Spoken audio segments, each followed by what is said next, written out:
Roko Vata është një prej atyre emrave që kanë ngjallur më shumë diskutim në kohët e fundit. Djali i Rudi Vatës ka luajtur me të gjitha grup moshat e Irlandës dhe ka mundësi që të luajë me disa kombëtare, mes të cilave futet edhe Shqipëria. Pak ditë më parë, qarkulloi një lajmërim se Roko Vata ishte pjesë e listës së Irlandës për ndeshjet e marsit. Kjo nuk do të thotë se emri i tij nuk do të shfaqet në atë listë, por për momentin nuk ka ende një vendim përfundimtar dhe asgjë zyrtare.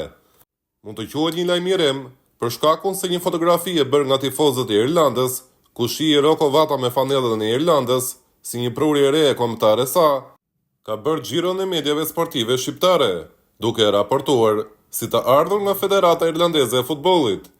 Kjo nuk ishte e vërtet dhe mbetet ende pezull çështja se kë kombëtare do të zgjidhë lojtari i Watfordit. Në emisionin Max Sport, që transmetohet në Euronews, moderatori Altin Sulçe ka dhënë një lajm ekskluziv rreth kësaj çështje. Sipas tij, Irlanda i ka dërguar një ftesë zyrtare Roko Vatës për ndeshjet e marsit, por ky i fundit nuk e ka pranuar ende ftesën. 19 vjeçari ka lënë ende këtë ftesë pezull, duke mos e pranuar dhe as refuzuar. Gjithashtu Shqipëria i ka dërguar një ftesë Roko Vatës me shpresat e Alban Bushit, U21, por Roko e ka refuzuar.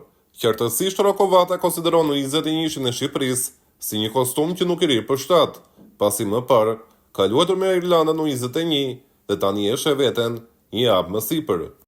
Megjithatë, nuk garantohet se ftesa e Shqipërisë do ta sjellë Roko Vatën si kuqezi, pasi vendimi i fundit i takon atij dhe vetë lojtari ka ende dyshime, por për sa kohë është ende në këtë enigmë, dera mbetet e hapur edhe për Shqipërinë.